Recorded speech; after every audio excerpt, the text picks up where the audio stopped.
Olá, tudo bem, caro estudante? Bem-vindo de novo a mais um Psicossocial. Hoje conduzido por mim, Afonso Brasil, psicólogo, compõe a equipe da CASP, que é de atenção psicossocial à saúde do aluno. E hoje estamos aqui trazendo alguns temas com um convidado especial, como sempre, apresentando para vocês alguns conceitos, trazendo algumas discussões, algumas informações novas e algumas dicas também de como conduzir a vida, de como conciliar os fatos que a gente tem, de como conciliar a nossa dinâmica de vida, mas também trazendo o aspecto da saúde, trazendo o aspecto do cuidado consigo, do bem-estar também. Hoje a gente vai trazer uns aspectos voltados para o esporte. Você pratica alguma atividade física? Você faz alguma atividade física? Você brinca? Tem jogos? Para me ajudar a falar sobre isso, nós convidamos hoje o professor Paulo Ricardo, professor que é formado em Educação Física, inclusive meu colega do Ensino Fundamental 1, estudamos juntos e hoje estamos também nos reencontrando aqui para discutir um pouco dessa perspectiva profissional, trazendo para vocês algumas novas nuances, algumas novas discussões. Paulo, e aí, me fala um pouquinho dessa dinâmica das atividades físicas. A gente está muito inserido, te apresenta para a gente e fala um pouquinho dessa dinâmica das atividades físicas, por favor.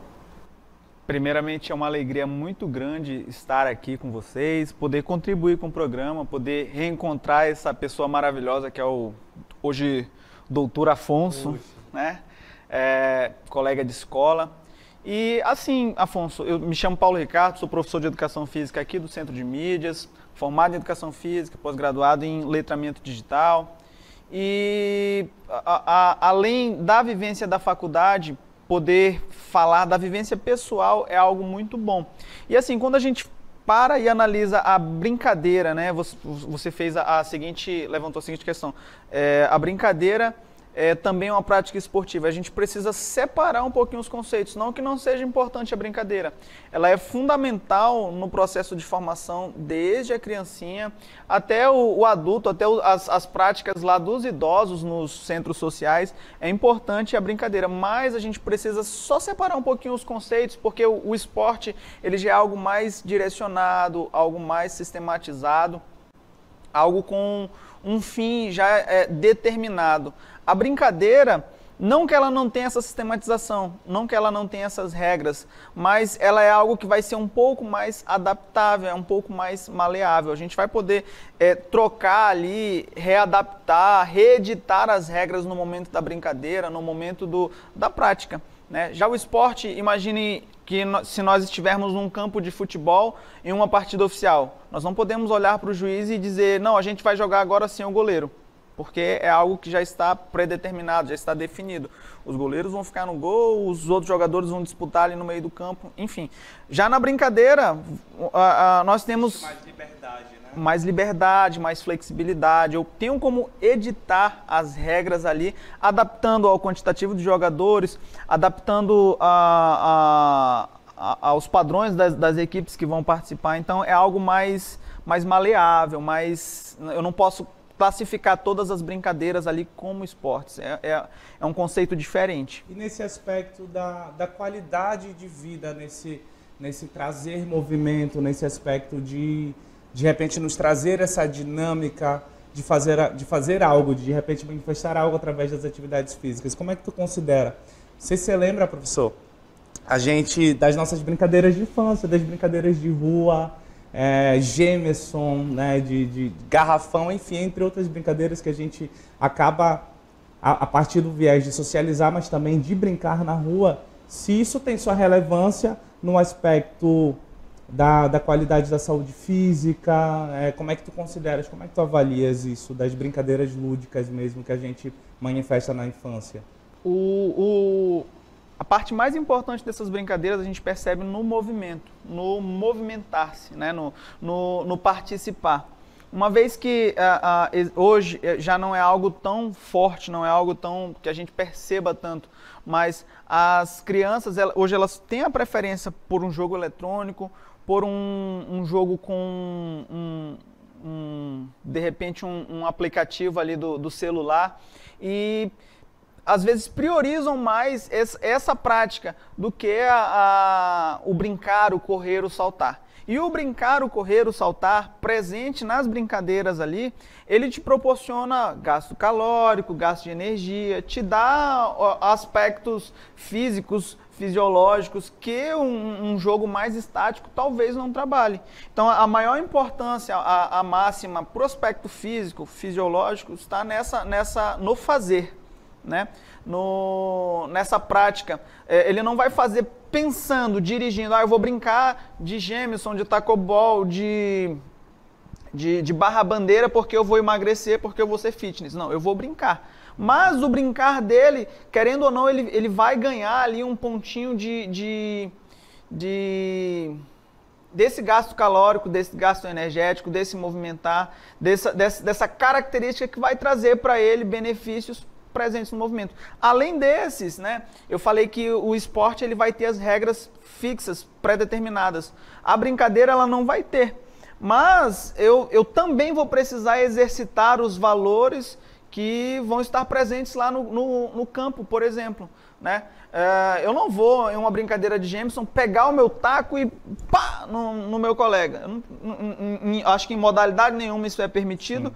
E a brincadeira, por ter essa flexibilidade, eu poderia usar esse argumento. Não está nas regras, então eu posso pegar o taco e bater. Mas aí vai da minha consciência, já é um aspecto que vai ser trabalhado ali, uma escolha pessoal de não fazer aquilo que não é coerente, não é correto para a situação, para o parceiro que está ali brincando, né? Você estava falando aí, Paulo, e eu estava aqui lembrando, acho que é um momento um pouco nostálgico da gente lembrar também dos nossos momentos de infância, das nossas brincadeiras. Acho que isso começa muito cedo, a gente começa a criança por si só tem esse cerne, tem essa necessidade do brincar, e a gente já vai se lançando nisso sem essa consciência que tu falaste. Eu acho que a consciência da gente, eu estava até brincando antes de começar o programa, né? Da perda de peso, da questão do desenvolvimento, é algo que a gente vai herdando mais para frente. Antes a gente faz pelo lazer, claro que tudo está incutido, né? Tem toda essa referência, mas a gente faz pelo brincar. E eu brinquei muito na rua, brinquei muito com os meus colegas, né? Me diverti bastante. Acredito que vocês aí de casa também, estudantes que estão nos assistindo, também brincam, também brincaram, dependendo da sua faixa etária. A gente vai crescendo e às vezes deixa um pouco das brincadeiras de rua e pratica esporte em outros momentos, mas essas brincadeiras também são importantes, né? Trazem para nós, inclusive, começa a desenvolver ali a nossa motricidade, tem um aspecto ali biológico de desenvolvimento também, né? E você aí de casa, costuma brincar? De que brincadeiras você costuma brincar? Né? Se você já não brinca mais na rua, o que tu lembra? Né? De que brincadeira você lembra? De qual brincadeira você sente saudade? É importante para você? E hoje, você pratica algum esporte? Conseguiu migrar? Existe, de alguma forma, não sei se tu concordas comigo, mas a gente migra de alguma forma dessas brincadeiras da infância, desses jogos mais lúdicos, para algum esporte? Sim. Se a gente parar para observar, eu comecei fazendo essa separação, né, da brincadeira e do esporte. Mas a gente precisa entender que da brincadeira, a brincadeira é como se fosse o bebê, o protótipo. E o esporte é como se fosse a parada mais macro, mais certinha. E às vezes, dessa brincadeira, desse fazer de forma prazerosa, aquilo te convida a evoluir, a participar de forma mais ativa, que é o convite que o esporte faz. E aí a gente percebe, por exemplo, na barra-bandeira. Vou colocar aqui, que eu acredito que é uma brincadeira que todos conheçam, um joguinho de ataque, onde você precisa roubar a base ali do adversário. Se a gente perceber o princípio da barra-bandeira, é o princípio do ataque e da defesa. É um princípio existente em muitas modalidades, em diversos esportes, o princípio do ataque e da defesa. A barra-bandeira é basicamente um jogo de futebol americano, né? Com a diferença de para onde eu terei que correr, o que eu terei que tirar. Mas o futebol americano, eu preciso correr ali naquele campo para chegar no final do campo e marcar o touchdown, que é o ponto lá do futebol americano. Então a gente consegue perceber o princípio do futebol americano inserido na brincadeira barra-bandeira. Então, é algo que começa micro e aí gera ali um interesse, uma curiosidade e a gente consegue expandir. E o ambiente da escola, ele é o chão mais propício para a gente plantar essas sementes, né? Demonstra o papel fundamental do professor de educação física e de algumas matérias também, que podem proporcionar o contato com essas brincadeiras, a fim de gerar esse interesse no menino, no aluno, de, poxa, isso é legal. Um outro exemplo de que nós podemos e até precisamos fazer isso, nós tivemos nas últimas Olimpíadas uma modalidade que chama softball, que é vou colocar assim, é um tacobol mais evoluído, né? Muito próximo ali do beisebol. E o Brasil não teve expressividade no softball. Mas por quê? Porque ainda não se deu a devida importância, talvez nem para brincadeira, né? É uma brincadeira, não vai ensinar nada. Mas imagina que a gente comece com o softball lá na base, lá no comecinho, a gente comece a praticar, e do softball, as aulas de educação física, a gente começa com tacobol e a gente vai evoluindo até chegar no softball, entendendo as regras, criando campeonatos, criando ali as dinâmicas para a gente alcançar aquele fim. Então, é nesse sentido, a gente começa com as brincadeiras ali como o projeto pequenininho, o projeto piloto, pensando no esporte de alto rendimento, no esporte maior. E com a brincadeira a gente gera essa paixão, essa curiosidade, esse interesse do aluno de querer fazer essa prática. Vai desenvolvendo essa prática, né? Sim. Importante porque o brincar é um processo natural da criança. Então a criança já está imersa, ela já sai imersa nessa curiosidade do brincar, do lúdico, do fantasiar, do divertir. E aí quando acessa essa dimensão do mais física, mais de corpo, mais de dinâmica corporal, né, quando bem assimilado, por isso que é importante a gente brincar. Deixem as crianças brincarem, né? O brincar é da criança. E isso vai desenvolvendo, como você falou, algumas paixões, né? E aí a gente está aqui hoje trabalhando o esporte, falando desse esporte e de sua relevância, mas a gente não está falando de um princípio isolado, o esporte pelo esporte, a prática esportiva pela prática esportiva, ou brincar pelo brincar, mas sempre linkando, sempre associando as outras competências que ele vem desenvolver também. Esse mês, agora de novembro, nós estamos trabalhando algumas competências e a gente vai correlacioná-las, né? Por exemplo, no mês de novembro nós estamos trabalhando competências socioemocionais voltadas para responsabilidade e cidadania e voltada para o esporte. Mas de que forma também elas se relacionam? Estão correlacionadas? Será que o esporte existe pelo esporte? Será que a prática esportiva é só a prática esportiva ou se ela vem desenvolvendo outras questões aí? A respeito da responsabilidade e cidadania, a gente trouxe uns conceitos para vocês que eu vou estar lendo agora. A competência de responsabilidade e cidadania é agir pessoal e coletivamente, com autonomia, responsabilidade, flexibilidade, resiliência e determinação, para tomar como princípios éticos, democráticos, inclusivos, sustentáveis e solidários. Então, assim, a gente vai verificando essa questão do aspecto da responsabilidade e cidadania num conceito sozinho, e tu consegue correlacionar isso com o esporte? Eu vejo uma relação muito profunda dela com o esporte, porque existem princípios que são da pessoa e que se manifestam no esporte, né? Não é só o esporte.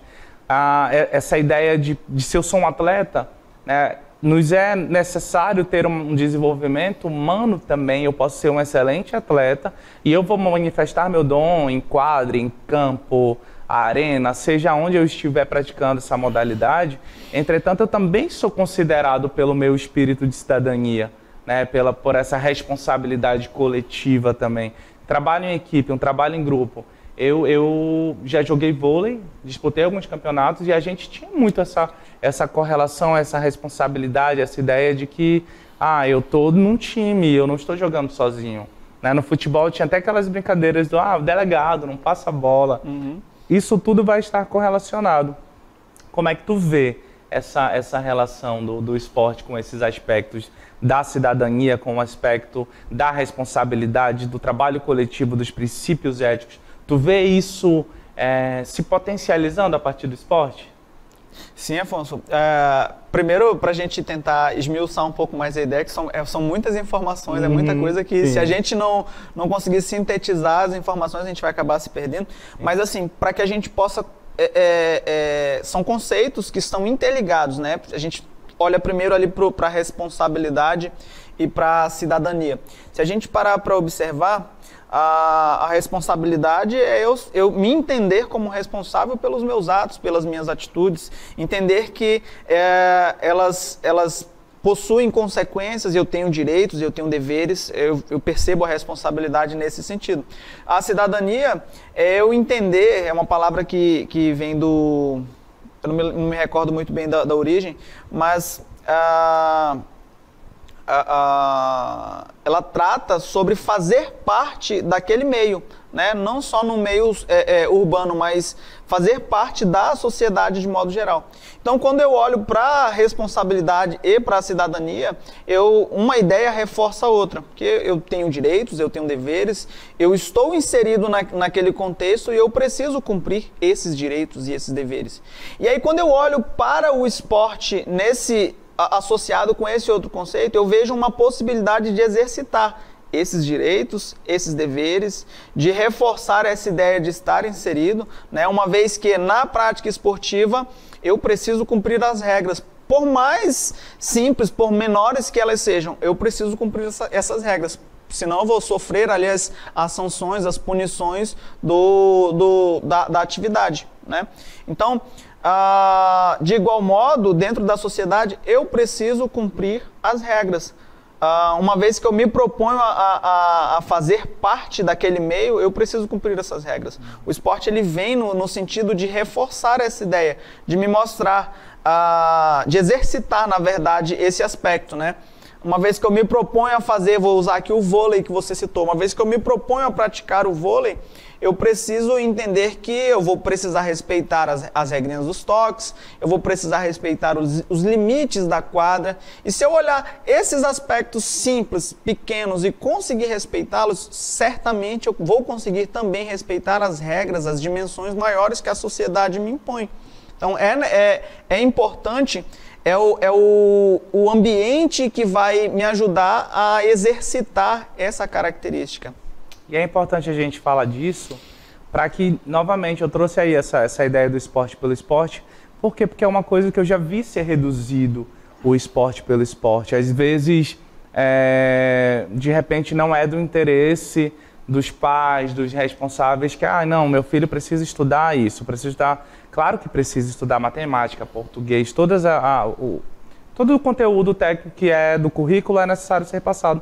Mas o esporte também tem sua importância porque ele também tem o papel de ensinar, ele também tem um papel de orientar e de fortalecer algumas práticas que também são saudáveis. Essa disciplina, esse conjunto de regras que o esporte carrega, ele não se limita à existência do esporte. Se for bem assimilado pela criança desde cedo, se ela compreender muito bem, são processos que vão se reproduzir na vida adulta também, né? Então, a importância desse aprendizado, dessa convivência dentro do esporte. Para além de tudo isso, e esmiuçando um pouquinho esse conceito, através do esporte, né, a gente consegue verificar que o aluno também vai desenvolvendo algumas outras características no ambiente escolar. A primeira que a gente traz aí é essa de incorporação de direitos e responsabilidades, que foi uma coisa que você falou. Eu entendo que tenho direitos, mas eu entendo que tenho deveres também. Então eu tenho coisas a serem destinadas a mim, porém também tenho responsabilidades. O aluno posicionar-se em relação a direitos e responsabilidades, indo além de seus interesses individuais e considerando o bem comum. É um aprendizado que é de suma importância para a vida em sociedade. A gente precisa ter isso bem desenvolvido e aprendido. E a escola, o esporte vão potencializar essa chamada, vão potencializar essa visão de que sim, eu posso muitas coisas, mas também devo algumas coisas para que esse convívio seja pacífico, seja harmonioso e respeitoso. Porque esse princípio de direitos e deveres ele está totalmente ligado ao respeito também. Tomada de decisões. Precisam possuir consciência sobre o impacto de suas decisões, que suas decisões têm nos grupos e na sociedade, responsabilizando-se por suas ações para planejar e decidir coletivamente sobre questões que afetam a todos.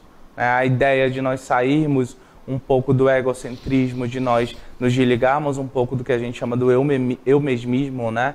Tudo que gira em torno de mim, o que é melhor para mim, a gente vai... Se eu estou com você dentro de uma prática esportiva e a gente concatena uma equipe ou uma dupla, a gente coexiste nesse esporte, eu preciso levar em consideração as coisas que vão beneficiar nós dois e não somente mais a mim. E isso o esporte potencializa também. Sim, é interessante, importante frisar.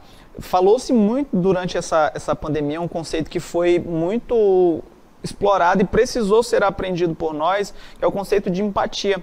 Eu preciso enxergar o outro como se fosse a mim mesmo, né? Eu preciso me colocar no lugar do outro. E a gente consegue perceber dentro disso que você falou, dentro dessa incorporação de valores, essa necessidade. Eu preciso entender, será que seria...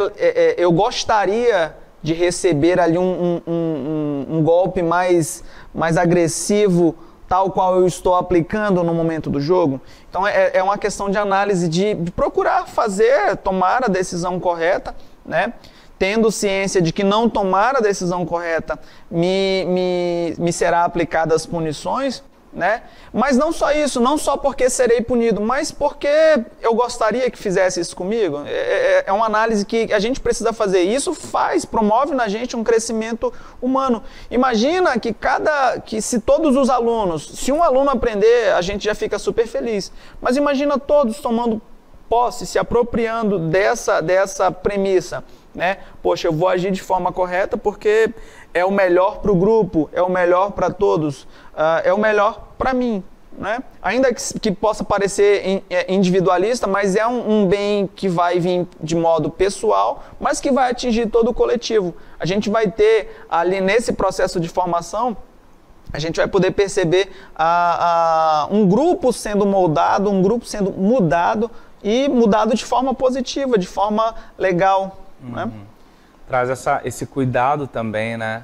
Tu estava falando aí do aspecto da empatia, e a gente estava conversando mais cedo sobre isso, eu estava pensando justamente no aspecto do fair play, né? Que é a ideia do jogo limpo, da questão de você conservar o outro. Para ser sincero, eu disputei uma vez um campeonato aqui de handebol, e eu levei N porradas, assim, fui diversamente agredido sem necessidade, porque não era a necessidade do jogo, sim, mas que existia essa crença de repente intimidar o adversário a partir disso. Acredito que são valores, são construções que a gente precisa mudar dentro da modalidade esportiva, sim, porque se você for analisar, não condiz com o que preconiza o esporte. Não. Inclusive, na remontagem dos Jogos Olímpicos, o conceito de fair play surge em 1896 com o Barão Pierre de Coubertin, quando propõe ali uma repaginação dos Jogos Olímpicos, né? E o que ele pretende, o que ele preconiza ali, o que ele fala com a ideia do fair play é justamente o jogo limpo, né? O que a palavra significa, sim, na raiz, é o jogo limpo. E se a gente parar para observar, essa ideia do fair play, ela não vai só transformar no momento do jogo, mas ela vai embelezar o esporte de modo geral. Imagina que o atleta do futebol, falo muito do futebol porque é a paixão mundial, né? Imagina que no momento do jogo esse atleta comete ali um ato falho e tudo mais, e ele consegue reconhecer esse ato falho, e por mais que o juiz não tenha visto, mas ele chama, olha, foi falta aqui, pronto, legal, passou, o juiz marcou. Mas imagina o reflexo que isso não vai ter nas gerações, né? Imagina que as pessoas que estavam disputando o jogo de handebol com você, se lá na adolescência tivessem presenciado características bonitas como essa, tenho certeza que os atletas formados de hoje seriam diferentes. Ainda podem surgir N justificativas, é o calor do jogo, é o calor do momento, mas se é um valor construído, a gente não negocia ele por nada.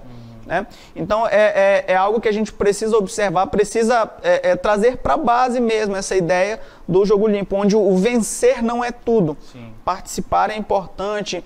Sim, queremos a vitória, não estamos participando só para cumprir tabela, só para ser mais um time ali no evento, mas vencer acima de tudo, acho que já é uma ideia que precisa ser repensada, precisa ser reconstruída, né?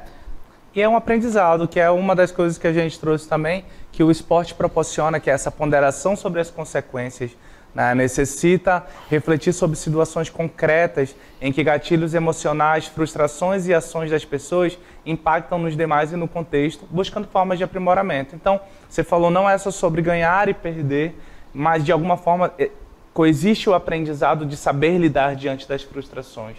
É óbvio que quem se propõe a competir, se propõe a disputar algum campeonato, algo do tipo, intenciona vencer. Intencionar vencer é importante, né? Que a gente vai destinando as nossas energias, vai destinando o nosso fazer para isso fazer melhor.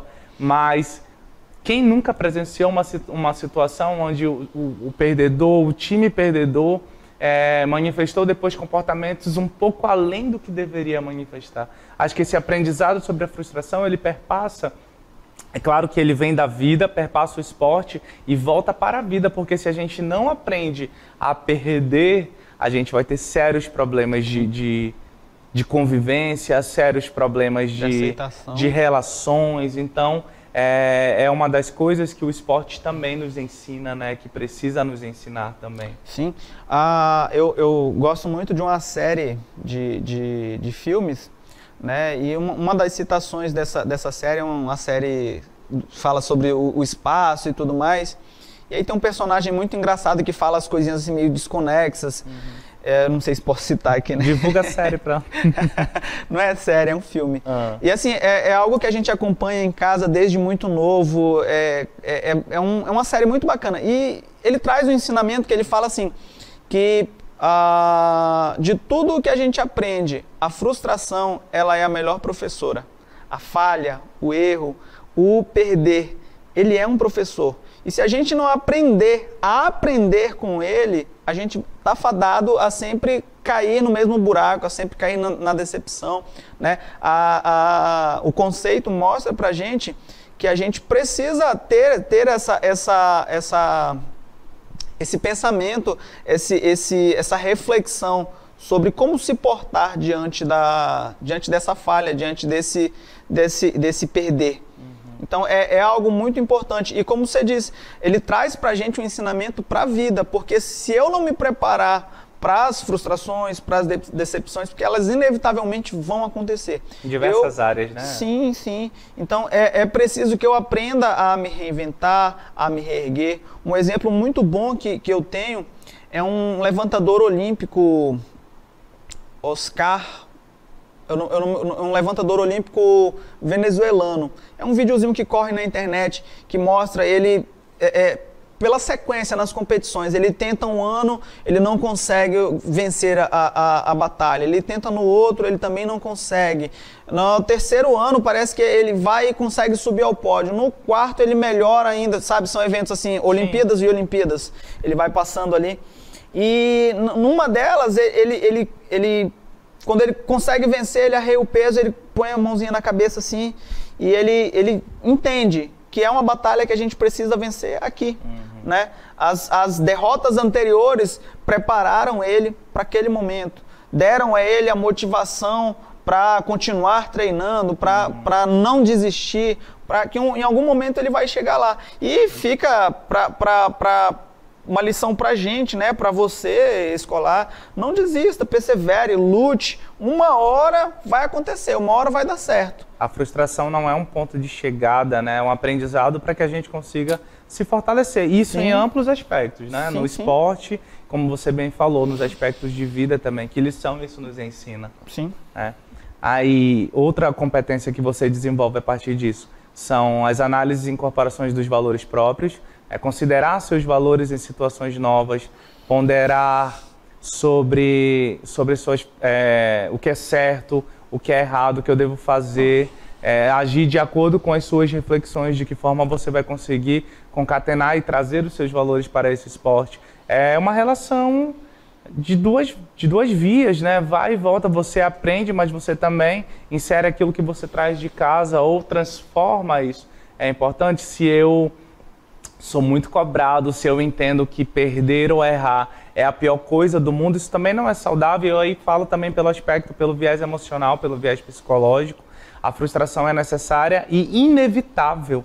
Não é uma coisa da qual você possa fugir. Nem tudo que você realizar, você vai realizar com 100% de assertividade ou de sucesso, mas essa falha, né, esse erro, ele é importante para que a gente aprenda outras coisas. E aí isso vai transformando os nossos valores também. Porque se eu entendo que o perder é um processo natural e eu não via dessa forma, via como uma exigência de vencer, né, então meus valores podem ser modificados ou podem ser aplicados aí nesse esporte também. Sim, e deixa eu frisar um ponto bem legal. O conceito evidenciado, ele mostra pra gente que eu preciso analisar o que é certo, né, a se fazer antes de agir. E depois que eu fizer essa reflexão, é que eu vou tomar a minha decisão. E eu consigo perceber, olhar muito claramente para um jogo de xadrez, né? Eu preciso fazer a análise dos meus movimentos, idealizar os movimentos que vão acontecer em seguida ao meu, para saber se aquela é a ação mais correta a se tomar, né? E aí a gente consegue, mais uma vez, trazendo um conceito do jogo, do esporte para a vida, né? Fazer toda uma análise pensando que a minha ação ela vai ter ali uma consequência, um efeito, e eu preciso também fazer a análise de se vai ser bom, vai ser ruim. Então é mais um ponto, mais um ponto gatilho, como falou você, do que pode acontecer a partir das minhas ações, das minhas atitudes. Por isso que é muito importante ter esse momento de reflexão, fazer essa análise, né? E além disso, mais um detalhe que o esporte me ajuda a trabalhar esse aspecto, é essa tomada rápida. Às vezes é uma questão de milissegundos para eu tomar a decisão correta. E nesse milissegundo eu posso tomar a decisão errada, eu posso comprometer toda a equipe, comprometer todo o trabalho de treinamento. Então é um aspecto que é exercitado ali durante o jogo, durante o treino, esse aspecto psicológico da tomada de decisões. Eu vejo muito no papel do levantador no vôlei também, né? Que é quem determina para onde vai a bola, esse pensamento rápido de vou jogar em que posição para ataque, Sim. Então isso fortalece. Mas aí o Paulo trouxe uma coisa que eu vou deixar aqui, um momento de curiosidade do dia para vocês. Professor Paulo, nos responda. Xadrez é um esporte? Ainda que seja uma modalidade muito estática, né? Ainda que a gente faça aquela associação, geralmente o esporte é algo mais dinâmico, mais que tem aquela trocação ali entre os atletas, né? Mas o xadrez ele é um esporte.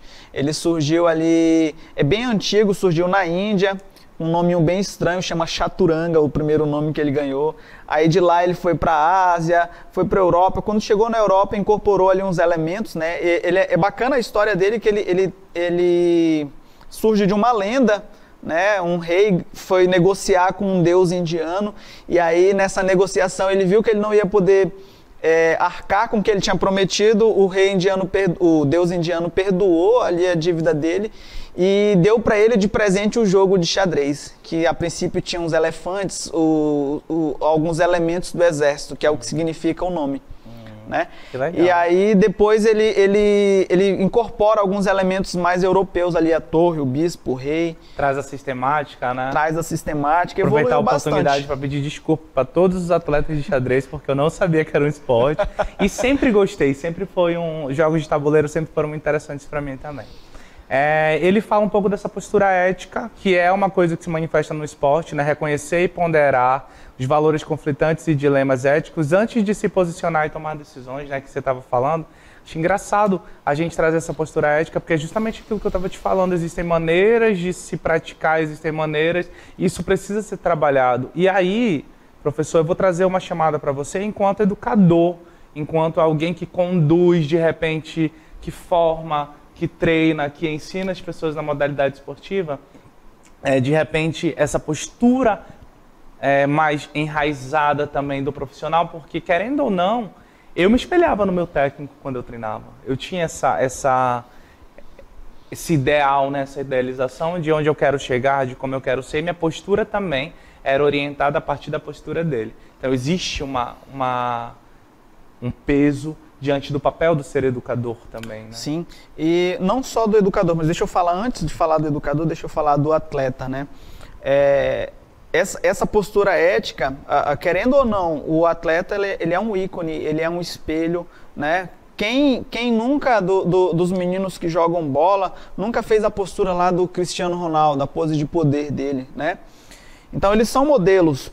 Então, e por serem modelos, eles precisam ter uma postura ética super adequada, super enquadrada no padrão que se coloca ali como excelente. Porque há uma geração que se espelha nele, há uma geração que quer ser como ele, né?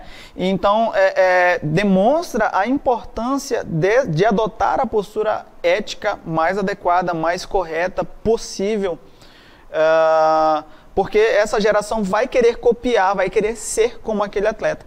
E aí, no que tange ao professor, a postura que você citou do seu técnico, por exemplo, eu costumo dizer que todo professor ensina. Todo professor, ele ensina. Um professor bom, ele vai ensinar, vai motivar, vai inspirar a ser, aquele que quer ser professor, a ser um professor bom, ser como ele. De igual modo que um professor ruim, eu vou olhar para ele e vou identificar características que eu não quero assumir para mim, né? Eu vou modificar. Então, se porventura a postura do teu técnico era dura, era severa, era rígida, mas funcionava, mas poderia ser de uma outra forma, você ia escolher os elementos que você ia querer tirar daquela postura dele para você e colocar os seus no que você visse que poderia ser substituído, né? Então, eu vejo assim, é importante esse modelo, essa postura do professor enquanto formador da postura do aluno, né? Mas é mais importante o elemento da escolha, né? Eu entender aquilo que, poxa, esse aqui é legal, esse aqui não é tão bom, eu vou ficar com esse aqui eu vou editar um pouquinho, né? Para que eu não seja uma cópia dos outros, mas que eu seja uma versão original de mim mesmo. Sim. Entendo. E aí os alunos desenvolvem também a participação social e liderança, né, que é assumir liderança compartilhada em grupos e na escola, solução de problemas ambíguos e complexos, que a gente estava falando também sobre ficar confortável e sentir interesse por lidar com desafios do mundo real que demandam novas abordagens ou soluções, o reinventar-se. O esporte também traz isso. Às vezes você está com uma estratégia que não está fluindo muito bem, então vamos tentar uma outra estratégia. Vamos tentar uma outra jogada. Essa plasticidade, essa flexibilidade de repente alternar, vai se reproduzir em outros campos de escolha também, em outros campos onde vai ser necessário essa mesma flexibilidade em outras situações. É importante que a gente concatene isso, por quê? Porque às vezes não se vê relação.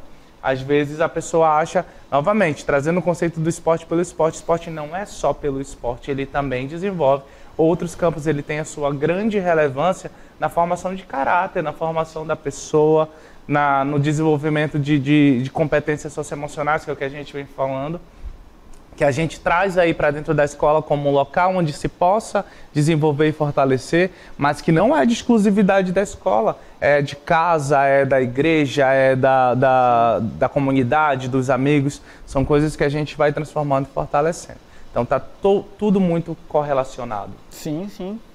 Inclusive, um teórico francês chamado Pierre Parlebas, ele desenvolveu uma teoria que chama a teoria da praxeologia motriz, que ela faz questão de evidenciar não só o fazer, mas o porquê fazer, que características evoluir. Então, é muito importante que você, aluno, entenda, né, por que eu estou praticando isso, por que eu estou fazendo. Né? Entender os elementos inseridos ali no contexto da atividade, não só o fazer e refazer os gestos da modalidade, mas entender o porquê está fazendo aquilo, né? Tanto de um aspecto físico, né, quanto de um aspecto psicológico, dos aspectos sociais, de todos os valores inseridos ali na prática esportiva. É importante entender o porquê estou fazendo. Sim, justamente por conta dessa relação, né? E que relação é essa, então, entre esporte e cidadania? De que forma se correlacionam? Quais são esses acréscimos? Quais são esses aprendizados? Todos nós sabemos que a prática de atividades físicas, ela ajuda a manter um corpo saudável. Isso aí é é um dos ganhos, né? Não vou nomear aqui como primários ou secundários, mas é concomitante também. Entretanto, o esporte contribui para a formação da personalidade e caráter do indivíduo, que é esse aspecto que a gente está trazendo por mais importante. Afinal, através dessa atividade é possível aprender diversos conceitos e desenvolver habilidades físicas e sociais que ajudam a moldar o futuro de uma pessoa. É inegável que no fazer de uma atividade física haja um desenvolvimento social, né? Seja do atleta para com seu treinador, seja do atleta para com seus outros colegas de time, né? Para com os outros atletas, e de que forma isso relaciona esse cuidado. Eu lembro que quando eu jogava, quando eu praticava, né, jogava vôlei, a gente tinha uma relação muito saudável, uma relação de cuidado, uma relação de estima, uma relação de comemorar, não pelo comemorar, mas, poxa, você fez ponto, parabéns, a gente conseguia concatenar esse sentimento, conseguia sentir como um time mesmo. Não precisava ser eu a fazer o ponto, eu podia estar ali contribuindo, podia não ter finalizado, mas essa sensação era dividida, era uma sensação de fato uma coletiva. Alegria partilhada. E isso nos ensina para além dali, né? Nos ensina a comemorar, inclusive, a vitória dos outros. Sim, sim. Né? Isso é importante que a gente consiga desenvolver também. Se a gente parar para observar, esse aspecto é muito importante, Afonso, no sentido de que eu preciso enxergar que o time não precisa ser uma equipe, não uma eu-equipe. Né? Não é só um indivíduo jogando, não é só o delegado, mas são todos. E é um ponto tão importante que eu tenho como comprovar isso. Se a gente olhar a última seleção que trouxe um título para o Brasil, né, foi a seleção do pentacampeonato, era coordenada pelo técnico Luiz Felipe Scolari. E eles não se chamavam de a equipe do Scolari ou a seleção brasileira, era a família Scolari. Então foi uma característica que eles desenvolveram de afinidade, de compromisso, de alegrar-se ali com a conquista do outro, né? Anteriormente, o evento anterior tiveram ali o problema com o fenômeno, com o Ronaldo, e na Copa seguinte ele já veio com tudo, mas o conceito de tratar-se enquanto família, eu gosto de falar isso, né? Que se nós nos olharmos como um time, nós teremos algumas conquistas, nós teremos alguns ápices de vitória, mas se nós nos olharmos como família, como de fato um corpo, nós conquistaremos muitas coisas, sabe? E é um ponto que o esporte me ensina, esse olhar empático, esse olhar de todos cooperando para o bem de todos, e não todos cooperando para o bem de um, ou eu trabalhando só para mim, mas todos cooperando para o bem de todos, para que todos saiam dali vitoriosos, independente do resultado. Sim, ganhos imateriais, né? Não é somente a medalha, o troféu, o pódio, mas esses outros ganhos que não parecem ser tão explícitos, mas pelo aspecto das pessoas não olharem muito, eu acredito, porque eles estão postos e estão revelados na situação esportiva. Entretanto, eles não são o foco, né? Geralmente o foco é medalha, troféu, é pódio, e eu acho legal tu trazer isso como alguém do meio, porque você traz o ganho imaterial, que é o que a gente tenta mostrar muito, né? Dependendo da modalidade esportiva. E aí tu fala aí desse bem comum, dessa relação. É claro que o esporte, ele em si traz uma rivalidade. Sim, sim. Sim, existe uma rivalidade natural no esporte. Mas que rivalidade é essa? Como é que tu vislumbra essa rivalidade esportiva? É preciso que o atleta e também o espectador saiba desmitificar essa ideia, separar esse conceito, né? De que a rivalidade existe, mas ela não pode se sobrepor ao relacionamento humano, ao comportamento ético, ao fair play. É preciso que eu entenda que ele é meu adversário no momento da disputa, no momento do alcançar o melhor resultado, mas eu não vou alcançar esse melhor resultado acima de tudo. Eu não vou colocar o melhor resultado acima dos meus valores, acima das questões que eu paro e analiso, né? Será que esse aqui é bom? Eu sempre gosto de ter como base de valor ético, né? Eu paro e penso, e fica a dica para vocês, o que meu pai, o que a minha mãe ia pensar se me visse fazendo isso? Imagina você num jogo de futebol, a disputa lá do interclasse aí da tua escola, e aí no momento ali chave do jogo, tu tem a oportunidade de de fazer ali um lance que não é legal. Para e analisa ali muito rápido. O que teu pai ia pensar sobre isso? Ele ia aprovar? Ele não ia? Então é uma questão que eu sempre tenho que colocar na cabeça, né? Esse detalhezinho, né? E se servir como base para você fazer ali, tomar a postura mais correta, adota para você também. Existe essa rivalidade, entretanto, não é uma briga, né? Não é uma questão pessoal, né? Tanto que os atletas, ao final dos jogos, trocam camisas. No vôlei a gente se cumprimenta na rede, né? Sempre existe essa diferenciação a partir dessas atitudes, né? Que é algo que deve ser uma chamada também para a sociedade, até nas torcidas, até para que tenha essa visão de que tipo, existe uma rivalidade, mas ela precisa ser saudável. Não é uma rivalidade pautada em agressão, em desrespeito, não, é uma questão pelo amor que você sente em relação àquele time ou àquele esporte. O esporte na BNCC, na Base Nacional Comum Curricular, ele do ensino fundamental principalmente, ele traz uma grande mudança no que se pensava em educação física, né? Que é justamente a entrada do componente na área de linguagem e tratado também no âmbito da cultura. Assim, além dos próprios movimentos a serem trabalhados em determinada prática, as expressões culturais também passam a ser objeto de conhecimento na educação física. Né? Já se olha, se tu trouxe aí, eu fui perguntar um pouquinho sobre o xadrez, tu já me trouxe ali um histórico todo super curioso, super interessante, que às vezes a gente não conhece e que de repente não era tratado anteriormente. Né? Aqui a gente trouxe um exemplo sobre o balé. Ao estudar balé, os alunos podem vivenciar a dança, mas também de repente vislumbrar aí essa questão de gênero que envolve a prática, se desconstruindo algumas visões, alguns preconceitos, né? Se via o balé como uma modalidade exclusivamente feminina antes, e os meninos que se identificavam, porque o esporte é a identificação, é uma descoberta de autoconhecimento também, que se identificavam às vezes eram rechaçados, às vezes eram diminuídos, né, em seus aspectos ou de masculinidade, entre outras coisas. E, na verdade, hoje a gente tenta quebrar isso, e o esporte também é uma maneira de desconstruir, também é uma maneira de quebrar isso. A Marta, um fenômeno no futebol feminino, que antes não tinha visibilidade, que antes também era rechaçado, né, o futebol feminino, e a gente tem quebrado, a gente tem mostrado... mais bolas de ouro do que os atletas masculinos. Tu já pensou? Olha aí, ó. Merece esse local, merece esse reconhecimento, e mais do que isso, inspira outras garotas que de repente achavam que não poderiam praticar o futebol. Que o futebol era só do menino. Que era só do menino, e agora não. Isso é mais, popularizou, né? Tá aí duas coisas que a gente estava falando. A relevância do exemplo, né? Da postura ética do profissional, para que ele vai reproduzir em outros comportamentos de crianças, vai fortalecer outros sonhos também. E o esporte também pode ser visto como uma carreira profissional.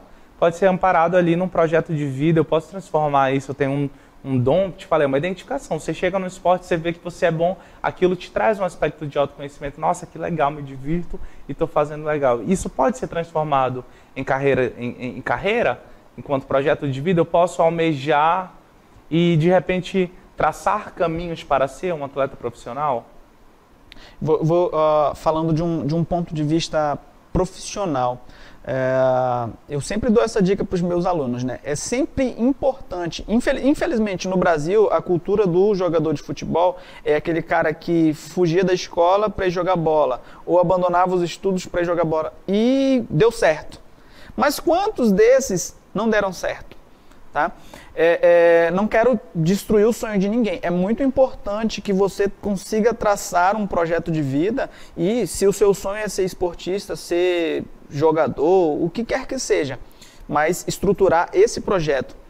Eu sempre digo isso na sala de aula para os meus alunos. Tenha sempre um plano B.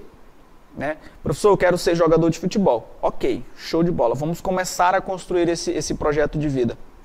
Para eu ser jogador de futebol no Amazonas, não temos tanta visibilidade. Estamos crescendo aos poucos, tivemos aí o América, que foi um time que teve uma ascensão boa, temos o São Raimundo, temos uns clubes que vão tentando, né, ao longo dos anos crescer. Temos hoje o Manaus, que se destaca um pouco, mas não temos tanta expressividade. Esse é um fato que eu preciso colocar em xeque, preciso analisar dentro do meu projeto de vida. Então, já que o esporte que eu escolhi em Manaus não é tão visível, eu preciso pensar em, de repente, buscar um polo onde ele seja um pouco mais trabalhado. Show. Identifiquei o esporte, identifiquei um polo onde ele é trabalhado, um outro estado do Brasil. Como é que eu vou chegar lá nesse estado? Eu preciso pensar como vou chegar, como vou sobreviver, como vou... Então, eu preciso pensar em todos esses detalhes. E na escola eu falo para o aluno, poxa, o teu sonho é ser jogador de futebol. Show, maravilha. Mas vamos trabalhar com a hipótese de isso, em algum momento, não dar certo. Né? Eu não consegui ser jogador de futebol. E agora? Eu tenho só o ensino médio? Então, eu oriento. Trabalhem, estudem, treinem, né? Estruturem a caminhada, façam um curso superior, coloquem ali dentro desse projeto um curso superior. Imagina aí que você conseguiu estar estudando direito, vai ser advogado, mas eu jogo muito bem, eu consegui uma contratação com um clube, eu estou treinando em São Paulo, mas porventura eu machuquei o meu joelho e eu não vou conseguir dar seguimento a essa carreira de jogador de futebol. Mas eu tenho um diploma de direito, eu tenho como trabalhar no âmbito do direito desportivo, entende? Então é sempre bom ter o plano A é ser jogador de futebol, mas eu já tenho um plano B aqui pronto porque eu vou fazer da minha vida. Sim. E é algo que muitos dos atletas, dos grandes, não têm. Você percebe que eles destacam, despontam, jogam na Europa, mas quando chegam no fim de carreira não acumularam nada, não tem nada. Muitos vivem de uma forma bem precária, né? Então, talvez a falta desse projeto, a falta desse planejamento é que tenha causado isso aí. Então, é bom, dá certo, é legal pensar no esporte como profissão, mas é preciso que se estruture, que se prepare de fato esse projeto de vida. E aproveite também, eu acho que existem hoje muitas modalidades, muitas possibilidades associadas ao próprio estudar, né? A gente tem os jogos escolares, você vai para a universidade, você também tem jogos escolares universitários, então de repente aproveitar aí, garimpar a partir daí, verificar a partir daí as possibilidades, né? Se dedicar, mas não se dedicar isoladamente, fazer o corre em amplos sentidos, né? Estudar. Eu, por exemplo, enquanto praticava esporte, eu também estava estudando.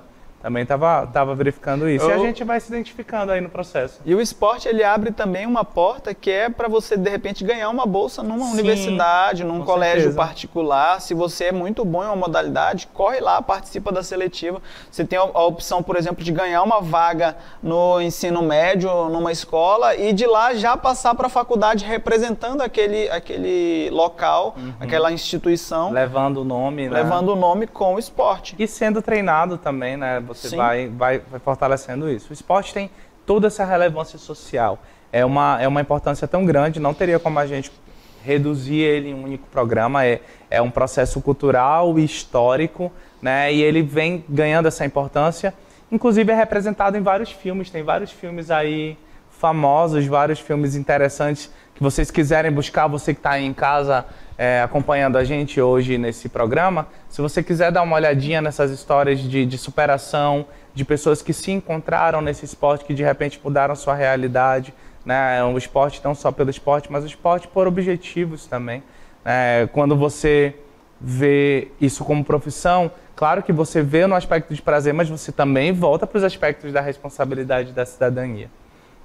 A gente tem sugestão de filme aí, a história de Gabby Douglas, né? Um filme baseado em uma história real de uma ginasta que enfim, alcançou altos patamares aí com sua dedicação e conseguiu mudar de vida a partir do esporte também, né? A história também da Fiona Mutesi, me desculpe se eu estiver falando errado, mas que foi uma pessoa que também ressignificou seus processos de vida a partir do xadrez. Tornou-se campeã, olha aí, pasmem, um xadrez. Novamente, minhas desculpas aos atletas de xadrez.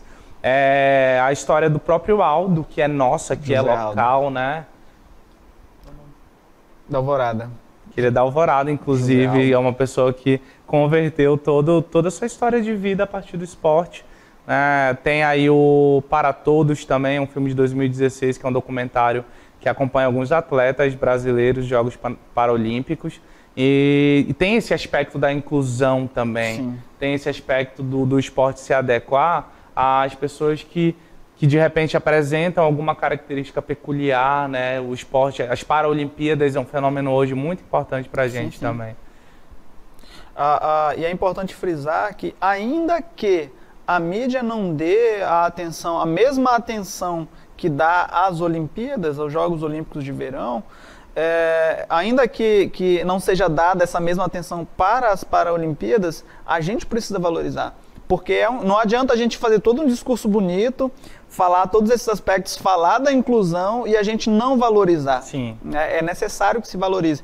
Criou-se aí essa vertente, esses jogos para as pessoas com deficiência, que, na minha opinião, eles não são deficientes, eles são eficientes, porque eles conseguem vencer coisas que nós não conseguimos. É importante frisar isso.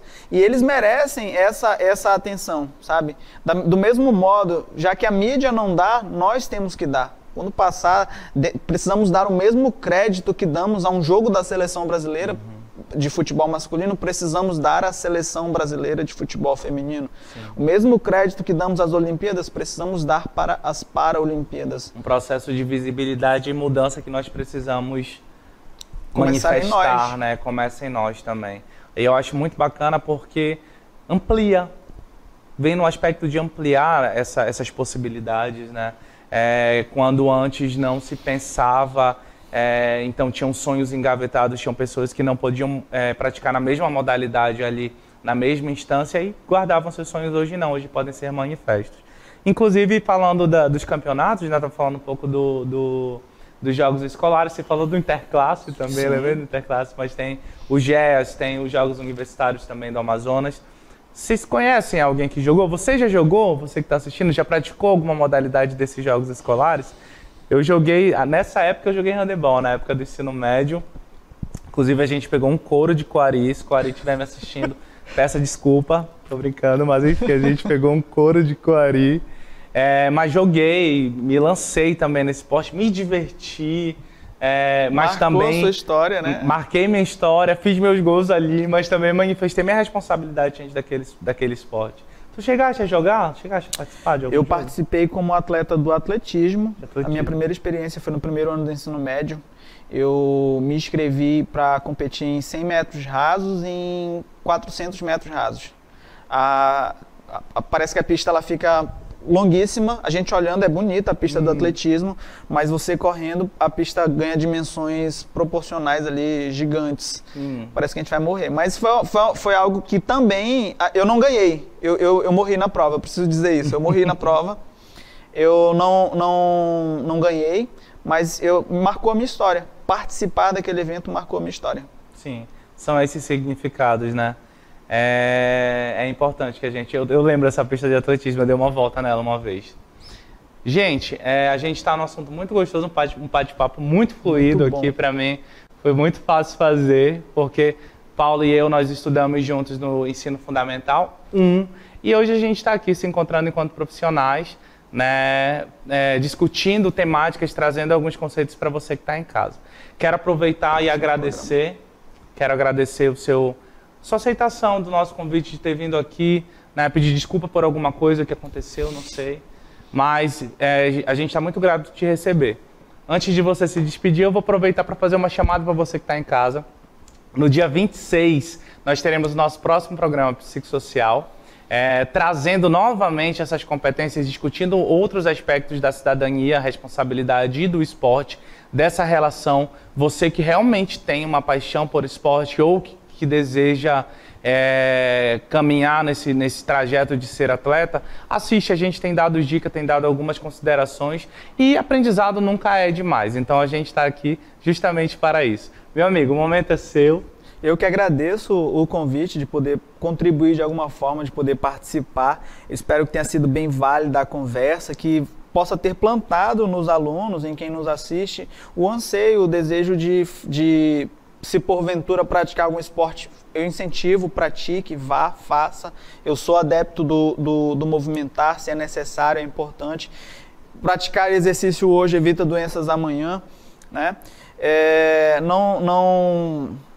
espero não ter feito nenhum discurso que vá, de alguma forma, tirar o sonho de alguém. Não foi essa a intenção. Se porventura falei, quero tirar esse argumento e dizer, pratique, faça.